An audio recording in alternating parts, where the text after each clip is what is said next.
Hello, civil engineers. I'm Akshay Kamath, and I'm your corporate trainer for Reinforced Training Institute for Civil Engineers. I welcome you all to this lecture. इस lecture में हम देखेंगे कि bent up bars क्यों हम आजकल use नहीं करते बीम्स में, right? So first we'll understand bent up bars are provided in a beam to take care of shear forces and also the bending moment. Okay. The second cheese is bent up bars are very efficient in taking the shear force. Okay, since the bending of a bar is not easy task and it consumes more time and difficult for the bar bender, we don't use the bent up bar in beams nowadays. एक बस एक normal reason है. Second reason is also according to Indian standard 456/2000, the bent up bar can resist only 50% of the shear force, and जितने भी जो बचा हुआ shear force होगा वो तो हमें vertical stirrup provide करके उसको हमें ट्रांसफर करना है, और that should take the remaining shear force, right? सो पर आजकल क्यों यूज नहीं करते, ये दो रीजन सिंपल, अगर लेमन लैंग्वेज में अगर आपको समझाना है तो क्या होगा, इस तरह से बार को बेंड करने के लिए आसान नहीं होगा, साइड पे बार बेंडर को ज्यादा काम पड़ जाता है, तो एक ऑप्शन है। सेकेंड क्या है, ये आप जितने भी बेंट अप करोगे वो बस आप 50% ऑफ द शेयर फोर्स लेगा, बाकी के लिए आपको तो स्टिरअप देना ही पड़ेगा, राइट? और नेक्स्ट जो इंपॉर्टेंट रीजन है, एक्चुअली होता क्या है, अगर आप अर्थक्वेक रेजिस्टेंट स्ट्रक्चर्स बनाओगे, जैसे अर्थक्वेक जोन्स हो, जैसे न्यू दिल्ली है, New Delhi is earthquake prone zone which falls in zone 4 और जोन 5। अगर आप नॉर्थ ईस्ट में जाओगे तो सारे जोन 5 ही है, अगरतला से लेके असम सब। तो वहां पे क्या होगा, अर्थक्वेक के टाइम में रिवर्सल ऑफ स्ट्रेस होता है। रिवर्सल ऑफ द स्ट्रेस मतलब, अगर जैसे मान लो आपका अर्थक्वेक आ गया, राइट? जैसे मान लो अर्थक्वेक आ गया, तो अर्थक्वेक आ गया तो आपका बीम क्या होगा, जैसे मान लो इस तरह से मूव किया, आपका बीम क्या हुआ, ये ऐसे चला गया। जैसे अर्थक्वेक यहाँ से आ गया था, इधर से अर्थक्वेक आया, तो ये आपका बीम क्या हुआ, इस तरह से डिफ्लेक्ट हुआ, या मान लो इस तरफ चला गया। ओके, तो मान लो आपके क्रैक्स कुछ आ गए इस तरफ, ऐसे क्रैक्स आ गए आपके, क्रैक्स आपके आ गए इस तरफ। अब केस टू लेंगे, अगर मान लो अर्थक्वेक वहां से नहीं आया, अगर मान लो अर्थक्वेक इस तरफ से आया, तो आपका बीम क्या होगा, इस तरह से फिर होगा, ऐसे चला जाएगा आपका बीम। तो जैसे मान लो इस तरह, तो इस बार क्या होगा, क्रैक्स आपका जो क्रैक्स आएंगे, जो बीम में क्रैक्स आएंगे, ओके, अब इस बार क्रैक्स आपके इस तरफ आएंगे, तो एक बार तो इस तरफ आ गए, दूसरा इस तरफ आ गया, पर हमने जो बेंटअप बार दिया वो कौन से डायरेक्शन में दिया है, वो बस इस डायरेक्शन में दिया है। तो बस जब इस साइड से हमारा अर्थक्वेक आएगा तभी तो रेसिस्ट कर पाएगा।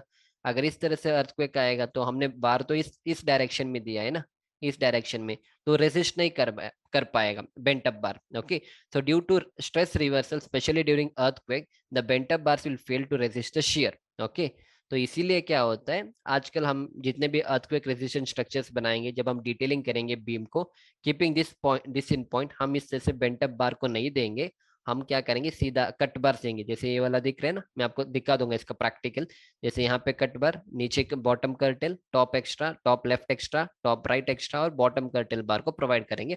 और जितने भी हम स्टिरअप को डिजाइन करेंगे, हम ये पूरे 100% ऑफ द शेयर फोर्स के लिए हम इस स्टिरअप को डिजाइन करेंगे। ओके, 100% नहीं करते, जितना कंक्रीट लेगा उसको हम लेने देंगे, बचा हुआ जो शेयर फोर्स होगा वो हम डिजाइन करेंगे अपने स्टिरअप के लिए। एक्चुअली होता है क्या है, जैसे फॉर एग्जांपल शेयर फोर्स, जैसे मान लो वी यू आपका शेयर फोर्स है, ये जो वी यू शेयर फोर्स है, it has to be taken by concrete and remaining has to be taken by stirrup. Okay, concrete कितना ले सकते हैं वो उसके लिए अलग सा फॉर्मूला होगा। और जैसे मान लो आपका जो शेयर फोर्स आएगा 100 किलो न्यूटन, अब पूरे 100 किलो न्यूटन आपका स्टिरअप नहीं लेगा, उसमें से कुछ लेगा, अराउंड मान लो 40 किलो न्यूटन मेरा कंक्रीट लेगा, कंक्रीट के पास भी शेयर कैपेसिटी होता है।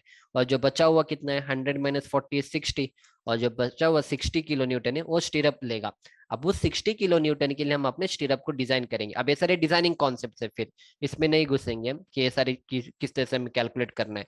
अब उसके लिए हमें ई टैब से रिजल्ट निकालना पड़ता है, ई टैब हमें आंसर देता है, फिर एक्सेल शीट में हमें लगा के उस सारे आंसर्स को निकालना होता है as a structural engineer, right? So but आपको कॉन्सेप्ट याद रखना है, शेयर फोर्स सिर्फ स्टिरअप नहीं लेता है, shear force will be taken by concrete, और कंक्रीट लेने के बाद जो बचेगा वो हमारा स्टिरअप लेगा, राइट? या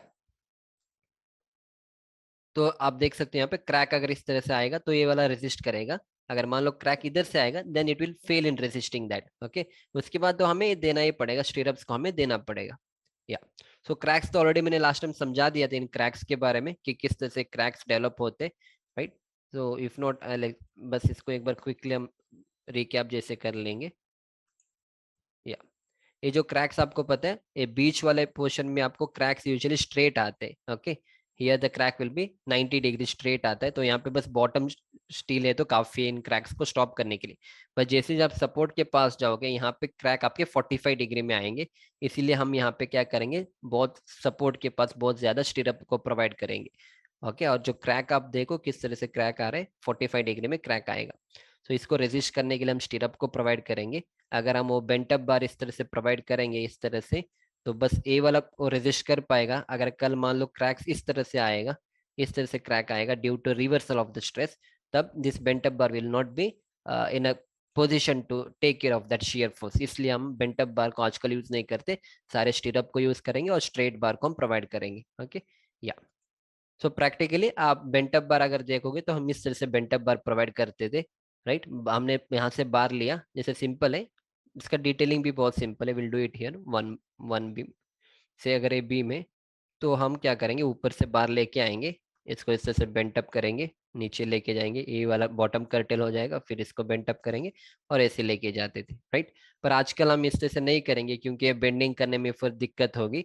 तो आजकल हम क्या करेंगे, हम कट बार्स को यूज करेंगे। जैसे प्रैक्टिकली आप देख सकते हैं यहाँ पे हमने ऊपर तो बार प्रोवाइड किया, फिर नीचे देखो एक बार इधर तक हमने स्टॉप किया और दूसरा बार यहाँ तक स्टॉप किया, right. So this is how we try to give.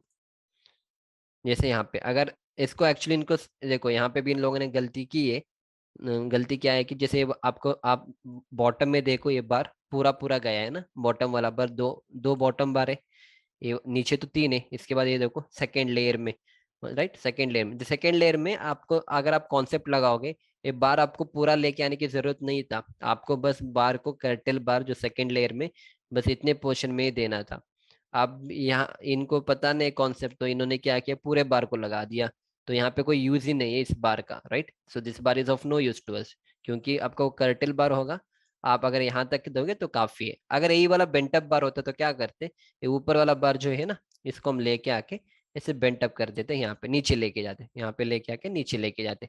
Same is here also, same is here also. जैसे यहाँ पे आप देख सकते हो, ऐसे लेके आके बेंट अप करके ऐसे लेके जाते, फिर यहाँ पे बेंट अप करके ऊपर लेके जाते। इस तरह से हम, this how we used to do the bent up bar. पर आजकल हमें उसके नेसेसिटी नहीं है। सेम चीज है, same thing is also here also, right. बस एक चीज याद रखना है, ये जो बॉटम कर्टेल बार होता है आपको पूरा लेके जाने की जरूरत नहीं है। ओके, जैसे मैंने समझा, if you become a site engineer, तो अगर आपको डिसीजन लेना है देन आप क्या कर सकते हो, इसको स्टॉप कर देना बस।